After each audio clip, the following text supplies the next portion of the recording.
Hello guys, we're starting. I introduce Mr. Alessandro Speciale, Bloomberg News, for our fourth daily news. So, good morning everyone.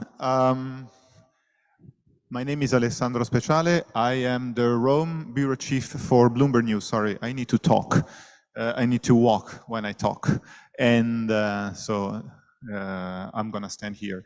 And I'm gonna try to talk to you a bit about journalism, about my job, and about what it is to tell Italy to foreigners. Bloomberg has 2 offices in Italy, Rome and Milan. It's about 15 journalists.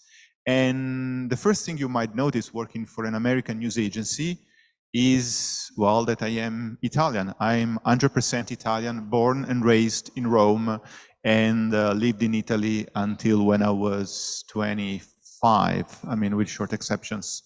So the first question, I guess, is why is an Italian working for an American news agency and telling the story of Italy to Americans and basically to investors worldwide? And this is not just me.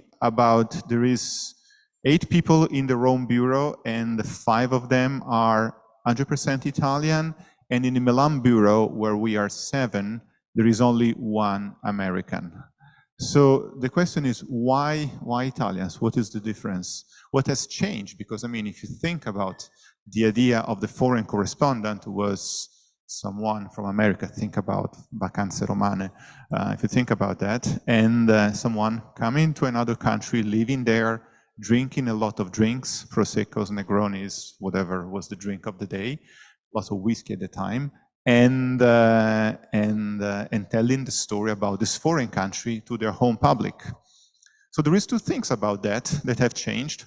The first one is that clearly culture has become global. I am 100% Italian, but I studied English in high school. Then I did a master's in London, and so basically I kind of speak English and even write in English. And not only that, but I also edit stories in English, and so sometimes I have to correct other people's copy, other people's writing in English. Sometimes they're native speakers, and I feel kind of embarrassed to do that. But I mean, that's kind of my job as well. And the second thing, so this is specifically about how the world has changed. You don't need so much someone who is foreign in a country like Italy, because on the one hand, much more than in the past, people back in the US or wherever have at least a vague idea of where Italy is and what Italy is about. And especially me as an Italian and my colleagues, we have an idea about what America and what our public is interested in. And the second thing is something specific to global news agencies like Bloomberg, like Reuters, like Associated Press. I think Patricia Thomas was here a couple of days ago, and she's like, an original foreign correspondent, American, basically become more Italian than most Italians. And the second thing is that when you write for such an agency as Bloomberg or as Reuters, you are basically writing not just for a public somewhere, but for a global audience, which is people who are smart, people who have little time, and people, especially in Bloomberg's case, who want to know about a country, not just because they're curious, but because sometimes they have to make investment decisions. They have to decide what to do with their money, or usually with other people's money, like, people's retirements, pension funds, and all that, the savings of a lot of people, and decide, is it worth investing in this country or in this other country? So we have to write in a way that is, on the one hand, global, so that doesn't give any background as a given, that doesn't assume that our readers know a lot of things that for me as an Italian is very natural. Like, everybody knows who is Berlusconi, but Giorgia Meloni, who is speaking in Parliament today, in actually just a few minutes and has already become Italy's first female prime minister. Now, maybe a few people of our readers start knowing who she is, but we still have to repeat for most of our readers because maybe they haven't been paying attention. They are in Singapore, they are in San Francisco, they are in Johannesburg, and they just see another foreign sounding name, so we have to explain the context. That's more or less lots of what my job is about. And so the first thing is that now to be a foreign correspondent, you can do that in your own country. But of course, if you do it only in your own country, then you tend to become too local. Before coming to Rome and running the bureau here, I was for 6 years in Germany, covering the European Central Bank. And well, before that, I was in Italy and around studying and being a freelancer and doing lots of other things.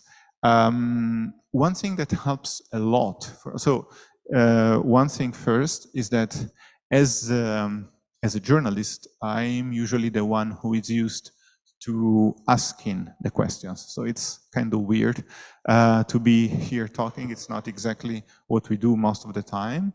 And for this reason, I will leave ample time to your questions, and I will try to throw around some ideas and see what you have to ask, and I will try to answer. I don't promise I can, but I will try at least. And so another couple of things about our job. As I was saying, at Bloomberg, one thing that helps is that we have a very clear idea of who our public is. It's about 350,000 people who pay about $20,000 a year to rent the Bloomberg terminal, which you might have seen in some Netflix series. Now I don't remember the name because I don't watch many TV series, unfortunately. I don't have time. And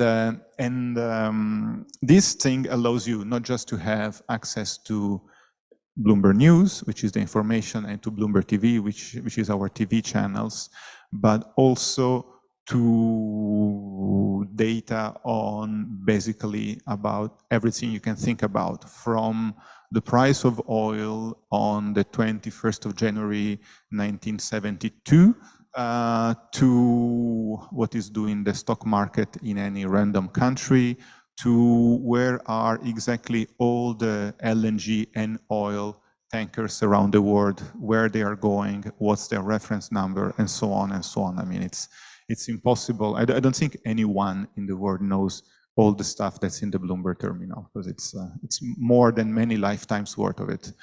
And then what our readers can do is they can also, of course, trade. They manage portfolios. They manage, as I was saying, their money, or more often than not, other people's money. And the news that we give, we as Bloomberg News and the Rome Bureau specifically, is very important for them to do that. So what do we do exactly in the Rome Bureau? As I was saying, there are two bureaus in Italy, one in Rome and one in Milan. We work very closely together. It's basically one bureau. There is another bureau chief in Milan, and we ran the coverage of Italy together. And here in Rome, of course, we report mostly about politics and the economy. The idea of Bloomberg, of the editor-in-chief of Bloomberg, which is John Micklethwaite, who was previously the editor-in-chief of The Economist, is that we should be, in the broadest sense, the chroniclers of capitalism, being capitalism the most widespread economic system in the world. Everything that has to do with capitalism in the broadest sense, be it labor, strikes, rising wages, inflation now, that's what we talk about, and of course also, unfortunately, wars and everything that affects the stability and the duration of investments and of structures. Because of course, as you have seen, for example, what's going on in Ukraine, Russia destroying the civil infrastructure, that's not just a terrible war crime, but it's also something that severely impairs the capacity of Ukraine to recover economically from this destruction, because all that is destroyed will have to be rebuilt. So in the Rome office, we report mostly about the politics of Italy, and the main question that our readers ask us is about stability. As you know, Italy has a very huge debt, as a very large debt, 150% of Italy's GDP. This means, as I'm sure you know, that if we all work for a year and a half and just work, everything, all the money would just go to repay the debt for 1 year and a half. And the people who have bought this debt, who have bought these bonds, who have invested in Italy and allow Italy to pay salaries and pensions, they want to know how safe their investment is. So anything that has to do with the stability of the government and the perspective that the government will carry on reasonable economic policies that ensure that the payments will also continue in the future is usually seen as positively. Anything that puts this in doubt, then which means that Italy might have problems repaying its debt down the road, 20 years, 30 years, then this is something that is seen as negative, as risky, and therefore they're extremely interested. So far, we've had decent levels of stability for the past few years, which is an exception compared to when I started in 2013. You probably don't remember how things were at the time. This is the main thing: politics, the economy. Of course, we also cover a lot of the largest companies, Ferrari, Stellantis, which is not so much Italian anymore, Eni, Enel, and all that, which even if they are Italy's largest private companies, they're actually controlled by the state. So then again, it is a story about companies, it is a story about business, but as everything in Italy, it is also very much a story about politics. For example, next year, the current government, in the spring of next year, the current government will have to reappoint to decide who is going to be the CEO and the leadership of Eni, Enel, and a lot of other very large companies, which are the biggest employers in Italy and produce a large part of its economy, of its GDP. So, in one of the things that we have to be really careful about when we do our job is that, of course, as in every country, and especially in Italy, the day-to-day news is very noisy. You might see one day that this politician is saying something about this other politician, and then in this newspaper there is a story about this company that they might decide to change leadership, change strategy, sack their leaders, invest, sell, whatever. And a lot of it is just noise. A lot of it is just stuff that keeps the conversation going at a local level in a country. It is important if you follow it blow by blow. It is important if all you look at is Italy, but as if most of our readers, you have dozens of countries that you care about, you can't really be informed and you can't really pay attention to all the twists and turns. So one of the most important things that we as foreign correspondents have to do is to decide and just to figure out actually what is signal and what is noise. When is, like, you know, the noise about the government is about to fall apart? Almost on every given day there is something, there is some story in some newspaper, and the conversation here around in central Rome is about when the government is going to fall. When is it actually news and when is it just talk? It's difficult sometimes, but this is exactly the thing that we have to do. We have to figure out when this is something that just matters to keep the local conversation going, and when this is something that could actually become, make a difference. Let me tell you a story, for example. You know that this summer, in July, so kind of a strange season for this kind of things, the government led by Mario Draghi, who was the prime minister, lost the confidence of most parties in parliament. So when you go to the summer, every summer I've been covering Italy, there's always been talk about a summer political crisis, a summer government crisis. There had never been one in the history of the Italian Republic since 1948. So when it started in mid-July, my colleagues and I dismissed this as the usual noise, blah, blah. We can just ignore that, and they are just waiting to go on holiday, they being the lawmakers, the members of parliament. After a couple of days of that, I mean, I'm lucky to have very good colleagues, And so it's a relatively easy job for me to manage very good journalists. I mean, I basically tell them, go out and do your stuff. And they bring back the goods. And they started telling me, look, this is serious. We should sort of start writing something because this is not the usual level of noise. Something might happen. And I was a bit skeptical at the beginning. I said, oh, come on, they're never going to do it summer. They always talk about it, but they never do a government crisis in summer. But the day after, we wrote something, and lo and behold, a week later, the government actually collapsed, to everyone's surprise. And this was exactly the kind of case that you have the usual noise, but you have to be able to pick up when this noise becomes something that is relevant. Because if our readers, all of a sudden, in the end of July, they discovered, oh, the Prime Minister of Italy has resigned. We have no idea why, what has been going on. It all seemed to be going on so well. We wouldn't have done a good service to our readers. At the same time, if we had been telling them, oh, this guy is threatening to bring the government down, this happens every second day, so this wouldn't have made noise. Would have been just noise. So this is one of the main things that we have to do, and where it really makes sense to have correspondents, to have journalists here, as opposed to have someone back in the US, back in Singapore, back in Tokyo, who can read Italian and reads Italian news and can say, well, I mean, you don't need, in today's world, most of the time, you don't need a foreign journalist, someone who is there on the ground, because you can read it on the internet. Most of the news, you can read it on the internet.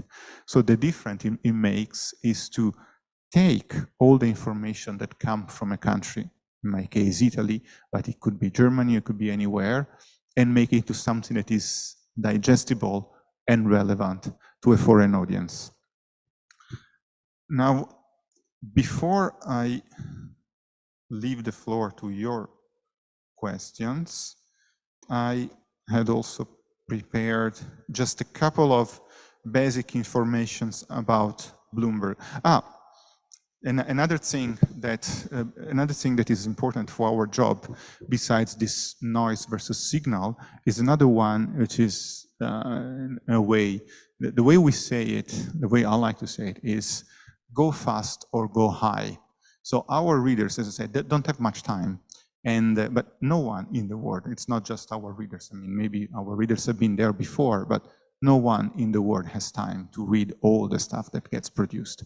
So how do you make yourself relevant to people who can read the news everywhere on the internet, and to people who have very little time and very little attention spans? Let me tell you a story. So you know that when you write something, you really care about what you write, and you write 4 pages worth of it, and you put your best bit on page 3, and you say, this is like, this is really like, the killer part of my essay. In our stories, given that it's on the internet, so you can measure it, 95% of people who read an article never ever push scroll down. They just read what's on the first screen. And if they read everything that is on the first screen, so if they don't just read the headline, the subhead, you are lucky. If they read the first 2-3 graphs, which is what you usually see on the first page, that's most of the time, that's all that gets read.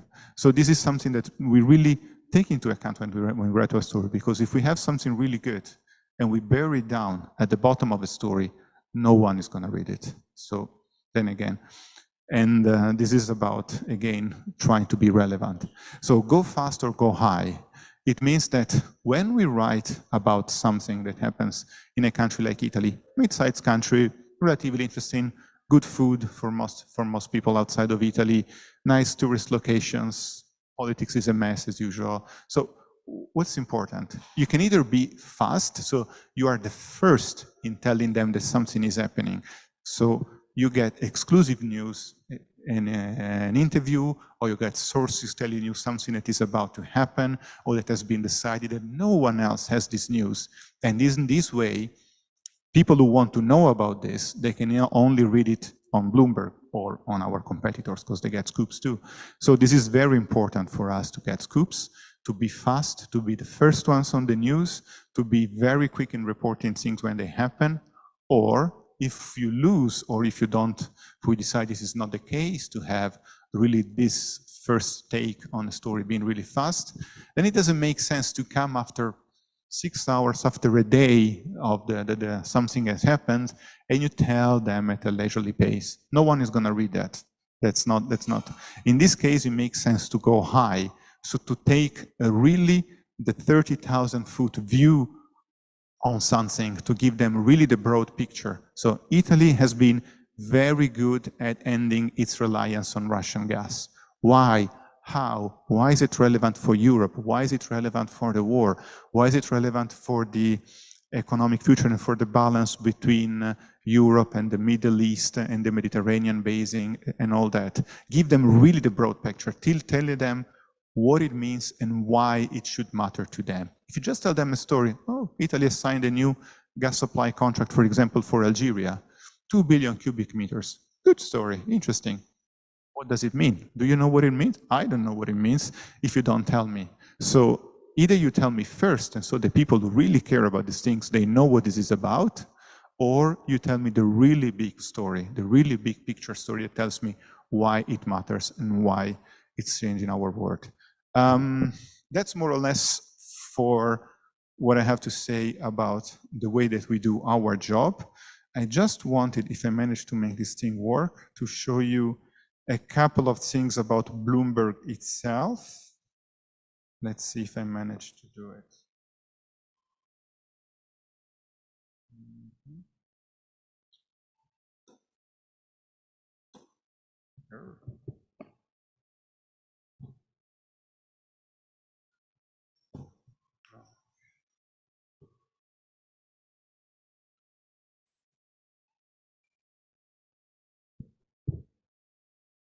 So, okay, very quickly, because I am not really, I'm just a journalist, I'm not a company representative, but I think it makes sense to show. So this is the Bloomberg terminal with all the data and the things. It has a lot of screens because you usually have way too much information that any human being can take on just a screen. And it is used by about 350,000 people around the world, and basically everyone who has serious money or who is serious about managing other people's money has one or more than one.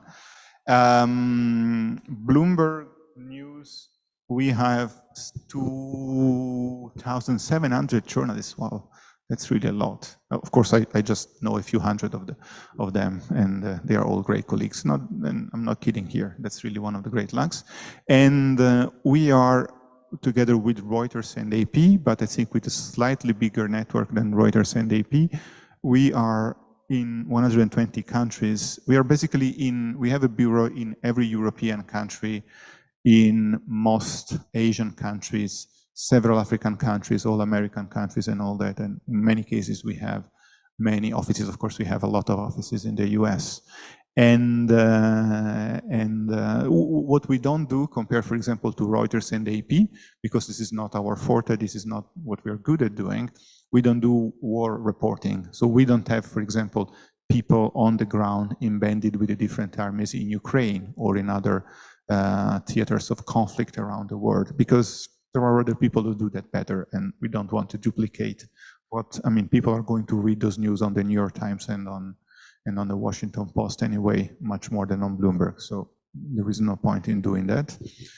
And of course, we have also TV, we have magazine, Business Week, and a lot of media ownings. And a couple of things that we care about is, so data is one of the main things that we offer to our readers. Besides the news, we try very, very hard to make all our reporting, all our stories data-driven. So we don't tell them Italy is a very big economy, but we always try to tell them Italy is Europe's second largest manufacturer. So in Italy is a country that makes a lot of things. Only Germany does produces more things than Italy in Germany. This is not something that you would know off the top of your head, but most of our readers would know off the top of their heads.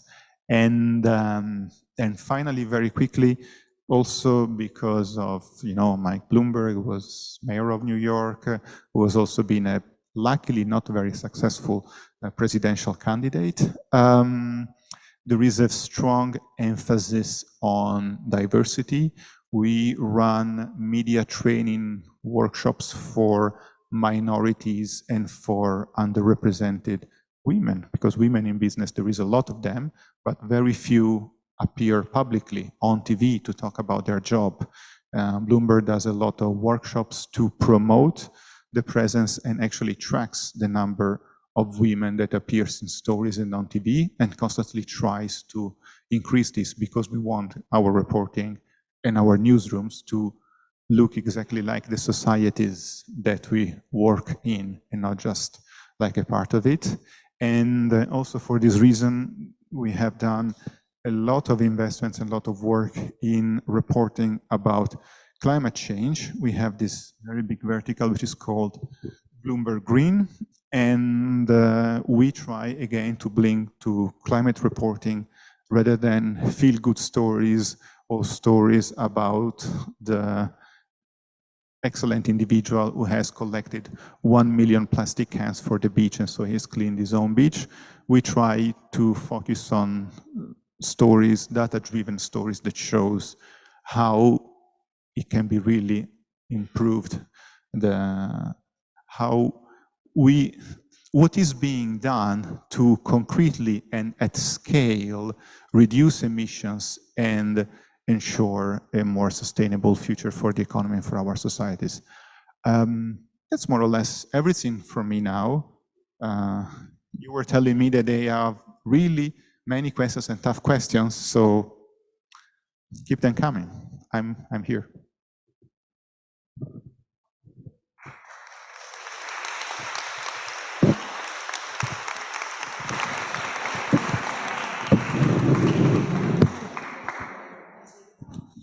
Good morning, I am Maria Cecchetti, a global governance student of the second year.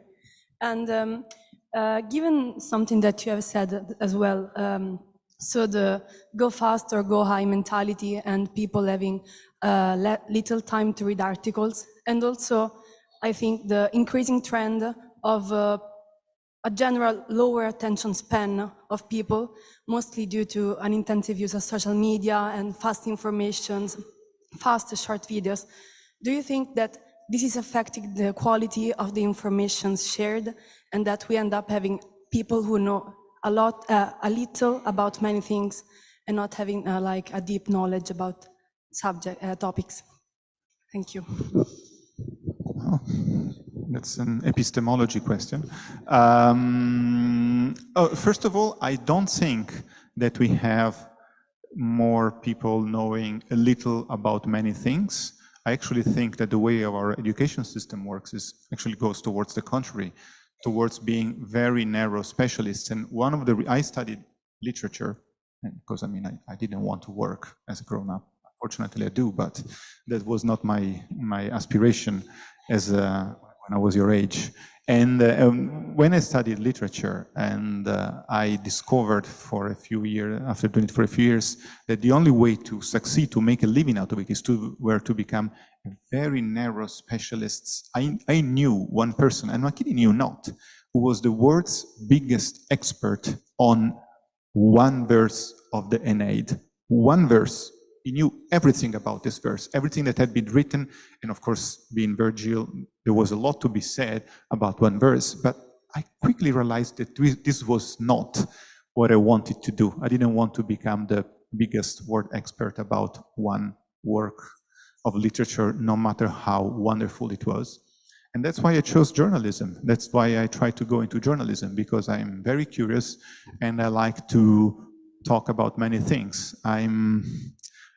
If you know football, actually soccer, I should say, you know total soccer, total football, what the Dutch used to do in the 70s, that you could play in defense, you could play in attack, you could play midfield. You have your strengths, but if there is a need you can play anywhere. As a journalist, you have to do more or less that.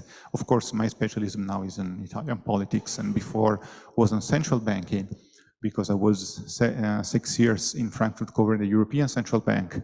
But if I have to write about energy, if I have to write about telecoms and all that, God, and me and my colleagues are all more than decently smart, I hope, so we can cobble together a reasonable story that informs someone who is, again, not an expert and doesn't have much time. And more generally, is this short attention span a bad or a good thing?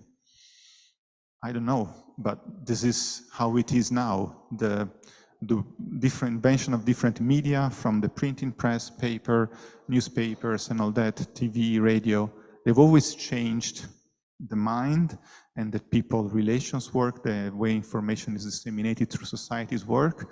This is just another change, and we're probably going to see many others in our lifetimes. And if you want to make, journalism, as many other jobs, is a service that people pay for, so we have to give them good service, but in the end, it's a service. It's because people need something. If we don't go to people where they are and give them what they need, then we are not making them a service, and they're not gonna pay us. I don't know if this answers your questions, at least a bit. So, good morning. I am Paolo Mattei, GG2 student as well, and I wanted to ask a question to you, because you mentioned that you are, as a journalist, the one who asks questions. And so I wanted to ask you, when you ask this question, are you trying to achieve something else besides satisfying the curiosity? Maybe sometimes, I don't know, you need the speaker to admit something or to say something that you need or that is in your favor. So I wanted to know this. And also, if you have to ask something that you know will make the speaker uncomfortable, how are you doing this? And what's your role also in this? Thank you. So a few years ago, I was teaching a journalism class at Roma Tre University, and a few people came to me and said, "Oh, I like to write, I would like to be a journalist." And I said, okay, yeah, I don't mind writing. But actually, there is not one thing, but one of the most important things about being a journalist is that in the end, you have to walk up to powerful people who don't have time and who don't like your face, and you have to ask them very uncomfortable questions that make them unhappy, and they often make them rude. And there is no easy way around that. It's a pain, but that's part of our job, and it's also quite empowering when you learn to do it and when you sort of steel yourself and get the guts to do it. But it's never pleasant, because it's never pleasant to walk up to someone else. So this is the first thing about that. There is no way around this. And then, there is, in journalism school, they teach you that you should always ask open-ended questions. What have you been eating for breakfast, rather than have you been eating a croissant for breakfast? But sometimes you pretty well know that this person had croissant and you just want to confirm this. So you have to balance the two types of approach. Sometimes this person was in the news because his company or his party or whatever was doing something, if not nasty, not 100% transparent, and you want this person to own up or to talk about this, so you ask directly about this.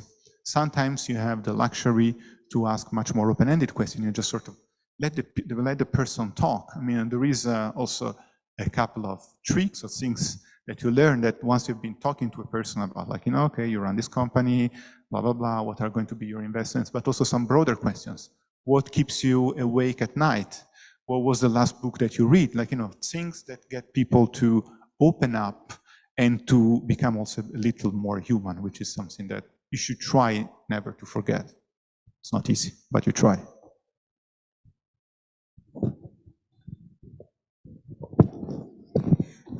Good morning, my name is Alessandra.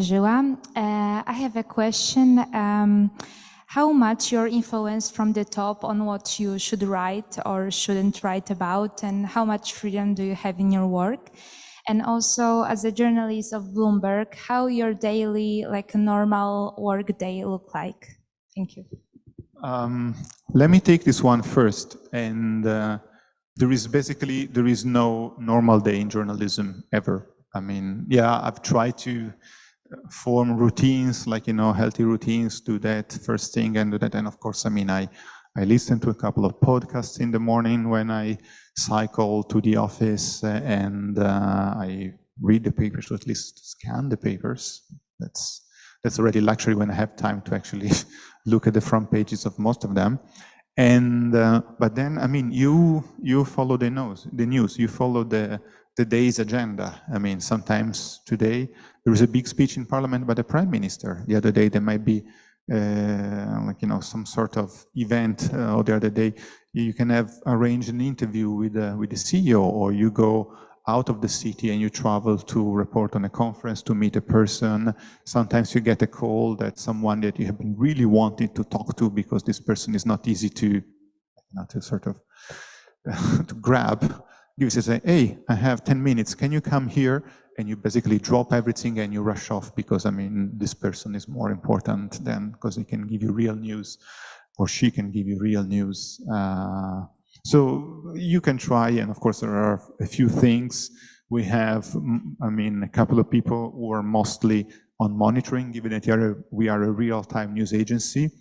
We have 2 people in the Rome and Italy bureaus that follow the wires. So basically, they keep an eye on Italian language news agencies, TV, and also more company-specific things. So if a company files a statement and says, ooh, we are reviewing our accounts, and actually we have lost 1 billion euros that we didn't tell you before, that we have to do it very quickly. But so this is shifts, and this is a specific job, but for normal reporters, there is hardly ever a normal day, even if there are, of course, set pieces. For example, the previous government, it used to have a press conference almost every Thursday afternoon. So you kind of knew that you shouldn't arrange meetings on Thursday afternoon, because most likely you're going to be busy. On the other question, and I think is the question about censorship and how free you are. In this case, working for Bloomberg, I know that I am very lucky. Bloomberg is a rich company, and is a company that makes money, which means that it can afford to make people unhappy about our journalism without having to fear their reprisal, without having to fear, oh, we're going to pull advertisements from your pages. Go ahead. I mean, if you're in business, you can't do business without a Bloomberg terminal. And if there is a famous anecdote in the Bloomberg lore, which I don't know if it is true. So like Bloomberg, but it goes exactly to this point. So how can you run good journalism for profit if you do business with companies and you want to report on companies at the same time? How do you draw the line? It goes more or less like this. So Mike Bloomberg had started this company in the early 80s. He had been sacked by Salomon Brothers, got a payout, and he decided these things, computers that were just starting to appear, could really make a difference, because basically to see prices about bonds in the bond, or the shares and all these kind of things, what you used to do, you bought the Financial Times, you go to the final pages and you say, oh, the shares of General Electric went up or down, and Italian bonds went up and down the day before. What he said is that if you had one of those very basic things in the early 80s, but they could already deliver this information in real time, that was basically the one idea that allowed the Bloomberg to start. After a few years that this thing was going, he called a journalist, a relatively famous journalist, and he said, I also want to run a news agency so that our readers not only know about the prices of a company or the prices of the bonds of a state, but they also know about what is going on there. And they says, yeah, but what if we have a nasty story about company X, and the CEO of this company calls you up and says, stop the story, or we're going to end the subscription to all of your terminals. So we're not going to be your clients anymore. And Mike Bloomberg's answer, that's the lore, I don't know if it's true, was, oh, but I'm sure that all our clients will love to read about the other company, so I don't care if they pull their clients. And that's more or less still the case. We are lucky because we have very broad shoulders, and even if we make someone unhappy, we can take it if our reporting, and that's key of course, is accurate and fair. One of the things that we try not to do is try to do what we call gotcha journalism. So I'm gonna make up a silly example. The CEO of a company says that he wants his company to be super green, so as to show goodwill, he is going to cycle to work every day. Then one day, one of our journalists sees that he's actually taking the car and to go to the office. And we say, we saw you going to the taking the car. But I mean, what would be the point of this? I mean, yes, why do you make silly promises that you cannot maintain, Mr. CEO? But at the same time, does it really change whether this company's business is sustainable or not? That's not the substance of the story. The substance of the story, if the story is the company is doing real investments to make its whole supply chain, its whole process more sustainable with less emissions and sourcing local produce or whatever. So this is the kind of things that we try to keep in mind. Rather than making a big splash with an easy headline that makes someone uncomfortable, but they just, like, you know, it's here today and it's gone tomorrow, we try to look at the substance and what people, what companies, what nations do. I don't know if this answers your questions, but I tried.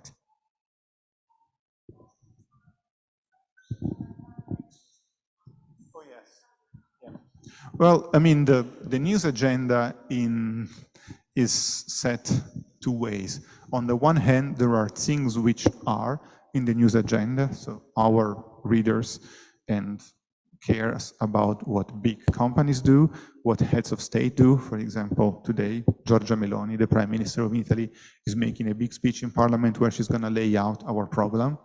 We are going to cover that. My colleagues are covering that right now because this is important. But at the same time, the thing I was saying about scoops, go fast or go high, also means that we try as much as possible to set the agenda. And we do it two ways. On the one hand, we try to get the scoops, we try to get the news that no one has yet. So we try to be the first to report on something. If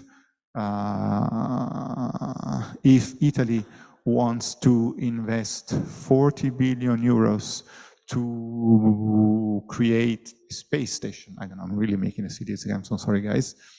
We want to be the first to report it so that we tell everyone and then people can make their own conclusions of what this means. Or if the Prime Minister is going to resign, we want to be the first to say it. And this sets the agenda for others. And then of course, or again, for a company where if we are the first to report that they are going to sell, to make a merger, these kind of things. The other way that we try to set the agenda is with priorities. As I was saying, we have a lot of focus on equality and on green.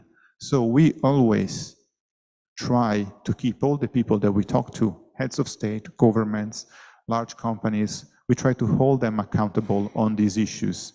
You have your green targets. Where are you? Where are the data that show that you are delivering on those targets? You say that you value about equality, but you have a board of 12 people and they are all male in their 60s. Where are the women? What are you doing to create a pipeline of managers that will be able, of women managers that will be able to take over the company down the road? Because talent doesn't come from nowhere. You have to invest. You have to create talent. You have to invest if you want people. If you want equality, you have to do the long work. It's not just the tokenism that changes things. Good morning. I'm Davide Cerella, GGD student. And my question is, to what extent press, and especially an international journal like Bloomberg, can influence not only the common opinion of readers of the journal, but also government and institution and big corporations? Thank you. Well, that's more or less what I was saying before.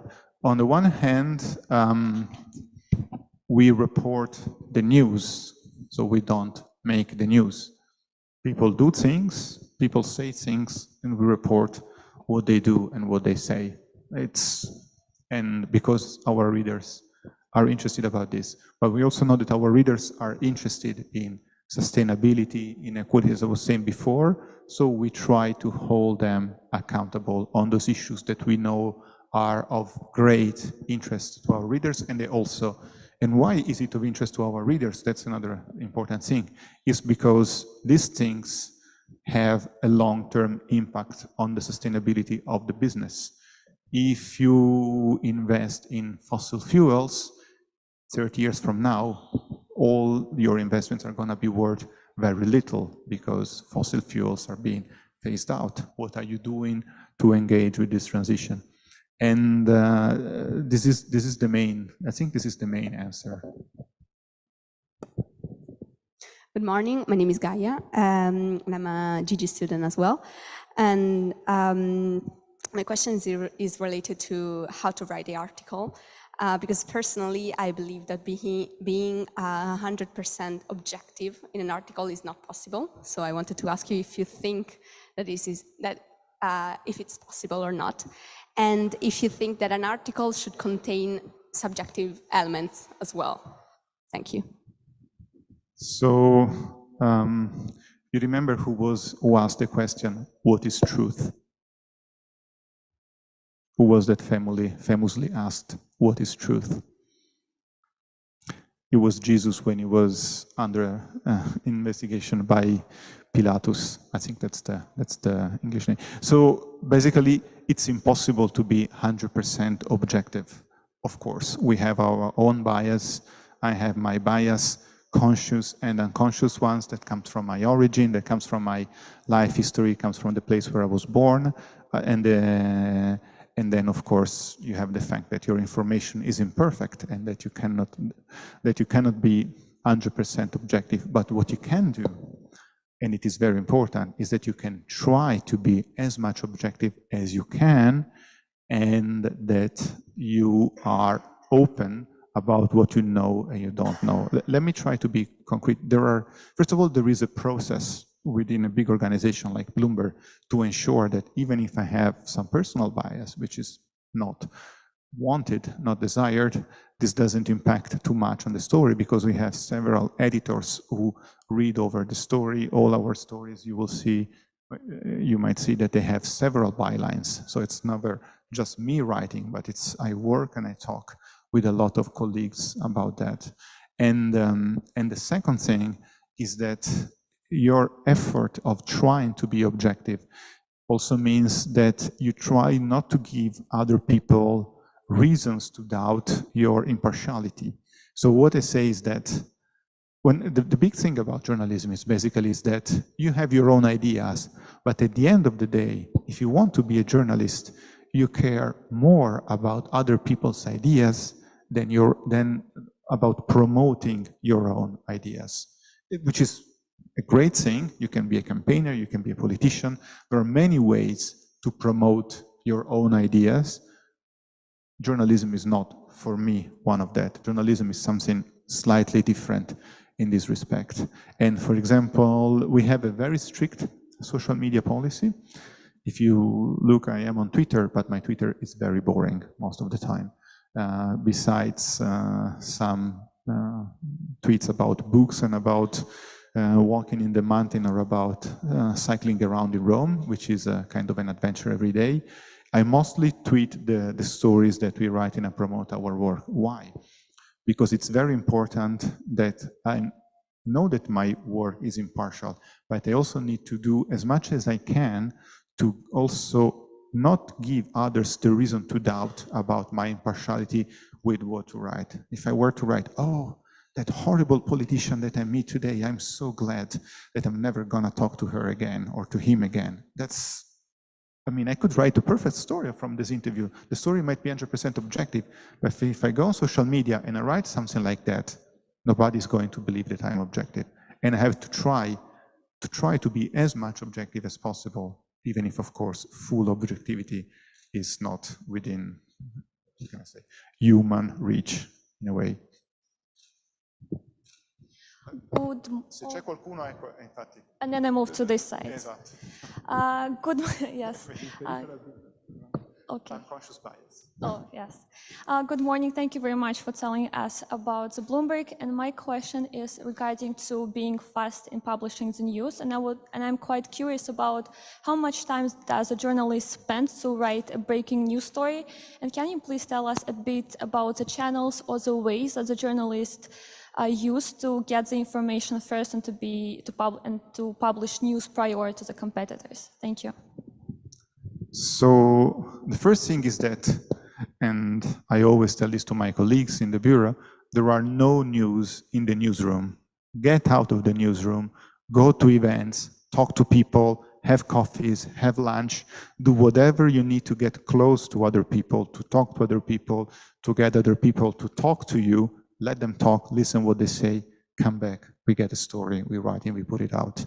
And that's kind of part of my job as I coordinate the bureau, so I kind of do all the kitchen work behind the scenes, but I want my journalists, if they spend all day in front of their computer, I say, what the hell are you doing? It's like, get out and get the news.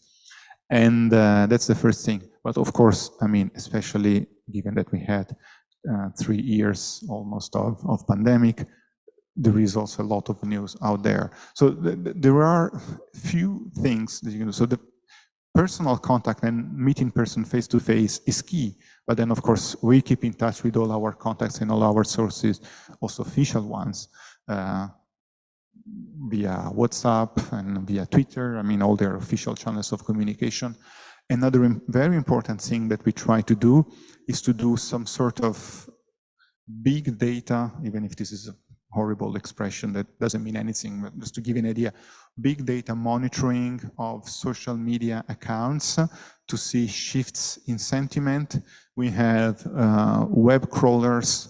So when we know, for example, that a company or a government has to announce something, but we don't know when, and we don't know what exactly, there is a big part in automation. These are web crawlers that go on the pages of these companies, look at all the places where this news could pop up, and then automatically processes it. And so a lot of the work, especially the real-time news guys, those that do the monitoring, is not so much reading Twitter or opening websites and writing very fast what they read over there, but is to program with Python and with other tools the crawlers, which needs that you need to be able to program, and you need to be able to know what the news is, because you need to teach the machine. Then the machine is going to be faster on delivery, but you need to teach it what to look for, and that's the news sense, and that's the ability to think ahead of what could be the news that is really important. That's and this is something that is changing a lot. It used to be that you had to be just really fast at typing to do that part of the job. Now it's very different. Now it's thinking, programming, and trying to teach the machine to recognize, and then to be able to improvise, because you can, I mean, we make a lot of plans for everything that can happen, from the government resignation and so on. And we have extremely complex plans for central bank decisions and all that. And I've never seen one of those plans that was 100% accurate in predicting what would happen. There is always an element of unpredictability. So you need to be making all the plans to be ready for all the possibilities, and then you need to be able to ditch these plans immediately when you see that reality is going somewhere else.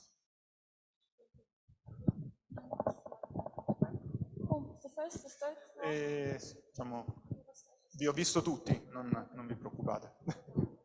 Sì, mi sposto di qua così che... Hi, good morning. My name is Gokul. I'm a global governance second-year student from India. My question to you is regarding, in February, we all know that Russia invaded Ukraine, and since then all the news channels, whether it's Bloomberg, whether it's CNN, Sky News, AP, Reuters, everything has been, have been covering only about Ukraine and Russia, of course, with all due respect to the Ukrainian people and their cause. But I think what we have forgotten is that last year on 15th August 2021, the Taliban took over Afghanistan. So why are news channels, news agencies all over the world are not covering it, not talking, have forgotten about the Afghan people, or Or is it just because they don't want to cover the mess that the West created, and even Bloomberg, because they are an American company? Thank you so much.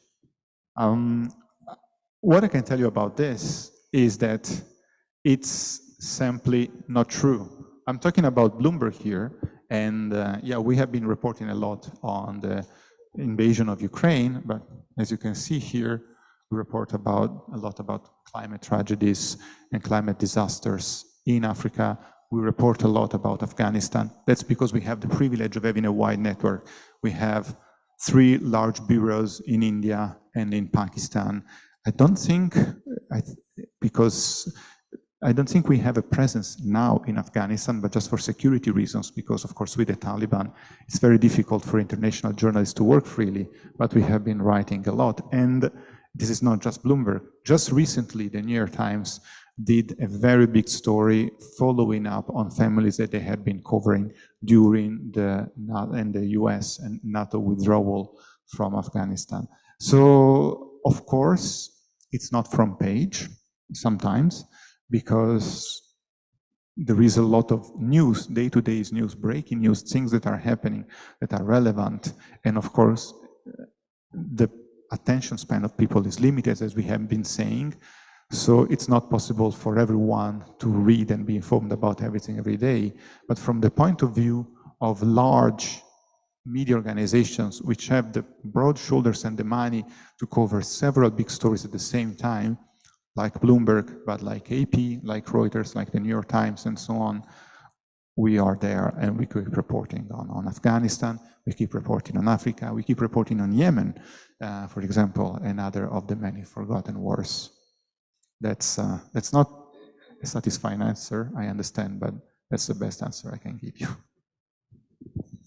Good morning, I'm Emma Ricci, I'm a second-year global governance student, and I want to ask you, considering that you work a lot with businesses that want to invest on green energy, so the green transition, and they're doing what they can, why do you think so many businesses are still holding back from getting into the green side and getting their money into new investment? And so your opinion about it. Thank you. Well, a lot of investments, real investments being done, and there is also, of course, a lot of greenwashing. One of the biggest stories that we have done in the past few weeks, and one that I am very proud about, because, well, it was done by 3 journalists in London, and but it was a European story. And one of those reporters is a friend of mine, so I'm really proud for her. But at the same time, it touched about, so let me tell you what the story was about. The story was about that a lot of companies have been issuing sustainability bonds. What are sustainability bonds? Company needs money, and it goes to banks and to investors and say, okay, you give them the money, I'm gonna pay you back with this percentage of interest as usual, but given that we want to show how green we are, we also say that we commit to reducing our emissions by 10%, or we're going to pay you a premium. So we're going to pay you more money because we haven't been, which is a way supposedly to make companies accountable and to allow them to borrow at lower rates and at the same time to deliver things which are good for the planet. The companies love it because they show that they are green and they pay less interest. The banks love it because they show that they are investing in green stuff, in green products, which is also something that they have to do. They can say, oh, we buy a lot of sustainability bonds. So yeah, we still invest a bit on fossil fuels, but look at all the green things. Our story was going through the filings, very complicated filings of all these bond issuances, and looking that not all the time, maybe not even most of the time, but definitely in more than a handful of cases, these green goals were just greenwashing. Companies were setting targets that they had already received, or companies were saying that they would reduce their emissions, but just a tiny portion of their business that was like, sounded big, but really didn't make much of an impact. We went and did all the reporting on that. And one of the reasons that I'm really proud is that 3 of the companies that we talked about in the story were Italian, and I had to field the angry calls of 3 CEOs of 3 Italian big companies that we didn't know about the story. We replied, blah, blah, blah. They were angry. We want to correct. So we want you to change the story because we have done this, this, and this. And I went through the story, talked to the CEOs, talked to the press offices, and in the end, the story wasn't corrected. Why? Because our reporting was unassailable, was correct. It didn't reflect their PR, but we went to look at the papers. We spent a lot of time doing that. And in the end, even if they were very angry, they couldn't do anything because the reporting was solid. So it shows you 2 things. You need to put time to do that. There is a lot of good stuff that is being done, but there is also a lot of greenwashing. And if you want to call out someone, which as journalists we need to do sometimes, you need really to do your homework, to be even, you always have to look at your story in the most uncharitable way. Like, if you were to be the person who is attacked, who doesn't come out well in this story, what would you contest? What would you say? And then would you be able to stand by your reporting even after the scrutiny? In this case, and only in this case, then you go ahead and publish. And you may have a big impact because this is a 3 billion euro market, not a small one. Good morning, I'm Aurora Pirozzi, and I'm a global governance student as well. And I wanted to ask you, so before you were saying that Bloomberg has its shoulders broad enough to make people unhappy. And now that you cover mostly Italian politics, so I wonder, I bet you got to know also Italian journalism. I wanted to know your opinion about Italian newspaper agency, and if you think they have their shoulders broad enough, and even if they have, do you think they make people unhappy enough when it's needed? So yeah, thank you. I cannot possibly answer this question. It's a difficult question, and I think that already gives you a big part of the answer. Let's put it this way. The global audience is a big pie. Bloomberg is a big slice in this big pie. This means big shoulders, as you say. The Italian, besides everything, what newspapers you like, what you don't like, the media and all that, the Italian pie is small. It's just small. So it's not that everybody knows, because it's still a country of 60 million people, but it is more difficult for my colleagues who work for Italian media to do that. There are fantastic journalists. There are also great media organizations that do a great work with little money and in a not particularly easy environment. And of course, there is a lot of revolving doors between politics and journalism, journalism and business, advertisers calling up and say, oh, you want to write this story? And then you say, well, I'm going to pull off the advertisements, which are very important. And of course, there is very complex discussion that is going on, whether the advertisement-based model of print journalism of newspaper is still viable.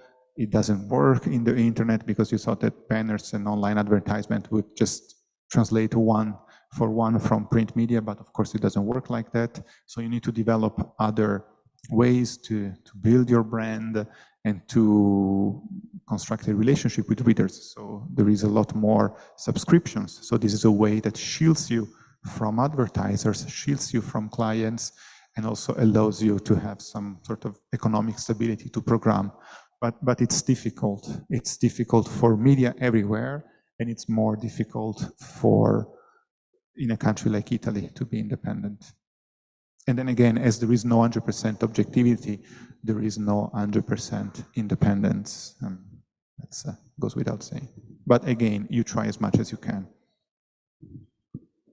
Good morning, I'm Prishita. I'm also a global governance second-year student. My question is that we know that Bloomberg is one of the most common that sells finance story. So what is your unique selling point that separates you from your competitors like FactSet and S&P? Also, like you guys collect data of people while writing a story on a market research. So have you ever faced any case where you were dealing with allegations of data breaches? Thank you. Data security is a very important topic. So the journalism part of Bloomberg, for which I work, is kind of separate from the rest of the company. There is what we call, I don't know if this is the right way to say it, but it used to be called a Chinese wall. I don't think this is the best way to put it, but that's the kind of way. Anyway, there is a separation, internal separation between the journalistic operation and all the other things. So I don't know anything about our client. I know almost anything about our clients here in Italy or elsewhere. I don't know how many terminals they have. I don't know if someone is a client or not, even if I know that all big companies and all big banks are our clients because everyone is. But I mean, I don't know what they do on the terminal. And this is one thing. The other thing is about journalistic integrity, our ethical code. One of the things that we don't do, even if it is normal journalism practice and sometimes also very important, we don't do undercover journalism. We always identify ourselves as journalists. When we go to conferences and when I ask questions, I'm just another guy in a suit in a conference, and maybe they think they're just talking to another colleague, and so if they know they're talking to a journalist, they might talk differently. And I always say, I am a journalist with Bloomberg News. I never try to impersonate someone else. Another thing is that, again, it is very important to get the news first, but one thing that we never do is there could be someone who comes and says, oh, you want to get the credentials, the login and password to access the network of a company, just to see the internal flow of informations. We don't do that, again, because we don't impersonate other people. If we use another person's online identity, we would be impersonating someone else. So we don't do undercover reporting. We are very careful in not using the information that we have on the terminal for our reporting, besides what is already in the public domain.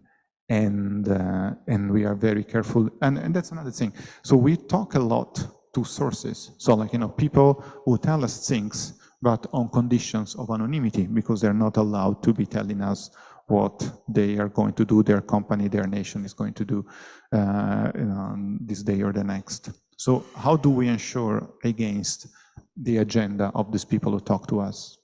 First of all, we always look for two independent sources. One source, most of the time, is not enough to run a story. We need to have two people who tell us the same thing coming from different sides. And the second thing is that all sources that cite anonymous sources go to a very high level within the company, so that there are really senior managers who review the sourcing, review the information, review potential agendas of the people who are telling us things, and take the editorial decision whether to publish or not. I don't know. Good morning, I'm Giuseppe Riga, and my question is, do you think that the raising of populistic movement in Europe but in the world are affecting the quality of journalism, and what do you think will be the effect in the long term? The populist movements, you said.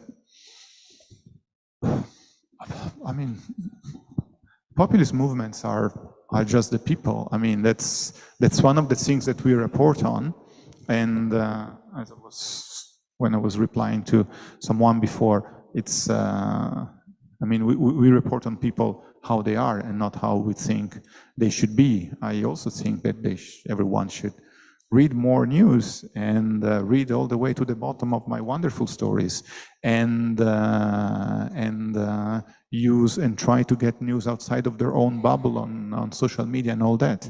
But I myself, I don't have much time and quite often don't manage to do that. Why should someone who doesn't do that professionally do it? Of course, it's important for democracy, they should be doing that, but I as a journalist shouldn't be telling them how they spend their time and how they take their news. I should try and give them a service, the best possible service, objective, high quality, because this is what people come to us for, fair, but then, whatever they do with this information, it's their freedom, it's their personal choice.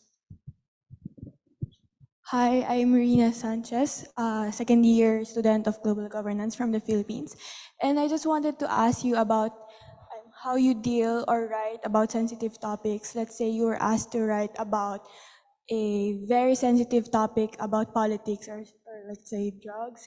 And in this process, you are gonna be dealing with very powerful or dangerous people, because I have heard and seen news about journalists who are put to silence because of this stuff. And have you ever faced a situation like this in your career? But I never faced actual threats, because I know that I'm very lucky again in this respect. But as I said, I felt a lot of pressure not to write story or to change stories. Just the example I was citing before about the story about the 3 angry CEOs calling me one after the other about a single story. I think I've kind of said already many times that luckily at Bloomberg we have broad shoulders. So, and about sensitive topic, this is a very important thing.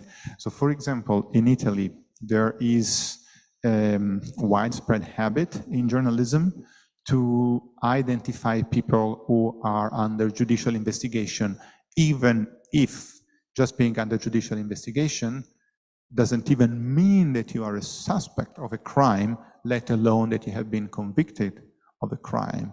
So identifying someone and putting his name out in the public domain when there is no charge and not at all, not a conviction, no jury, no tribunal has found you guilty, is something that we are very careful about. So for stories that have allegations of crime, we have to go through a special process which basically involves always trying to go to all the interested parties. If a newspaper or if someone tells us, oh, this person is under investigation and because he stole so-and-so money, we never go ahead with this. We always try to reach the person, try to reach the tribunal, try to reach the lawyers and let them have their say. Because, I mean, you know, the EU has done all these laws about the right to forgetfulness and, like, you know, that you have the right that your record on the internet gets erased and all that. But, I mean, once a thing is on the internet, once a thing is on the public domain, it's there forever. So we think twice and thrice before throwing someone's name or allegations about someone out in the public domain, that even if they're proved false, they're going to remain out there forever. So good morning. Okay. Okay, what? Okay.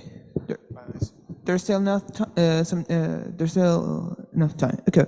Good morning. So, okay, my name is Elio Malizia, and my question is mostly focused about on a certain sensation or several statements made by Italian commentators on our public debate. Especially, I'm referring especially to commentators in the famous geopolitics review called Limes, but it can be found even in La Repubblica, in the Corriere, and so on. It's related to the idea of according to which the Italian public debate it's so focused and in the economical issues and also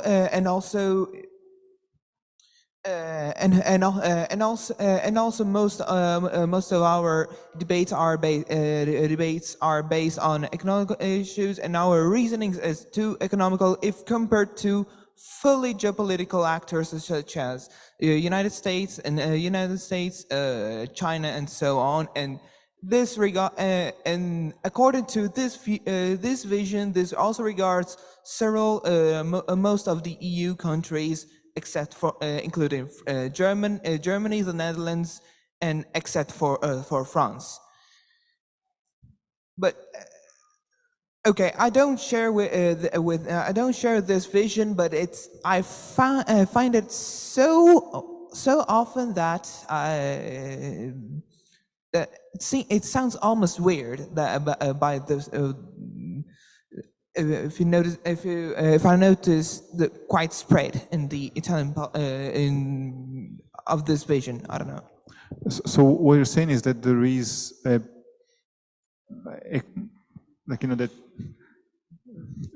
that Italian journalism is more focused on economic issues than geopolitical issues?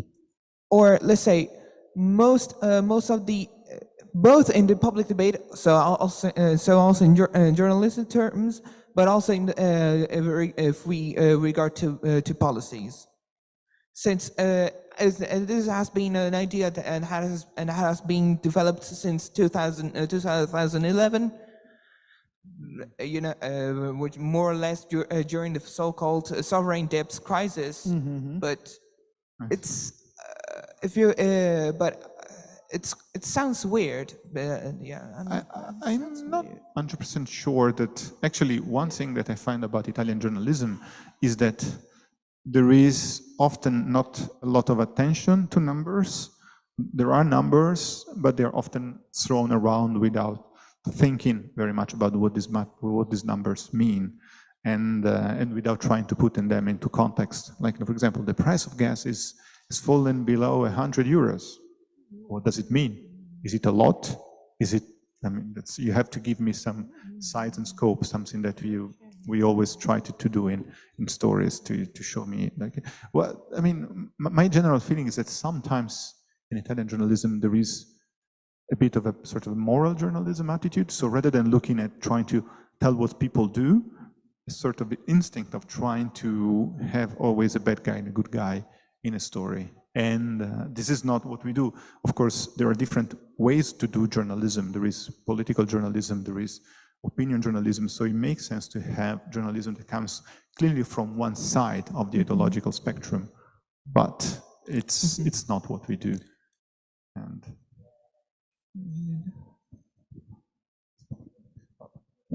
thank you. Thanks to all of you.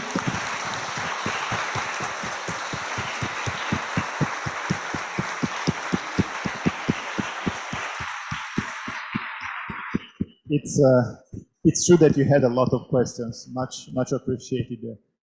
You weren't lying when you were saying that this would be well, thank you. It was really a pleasure.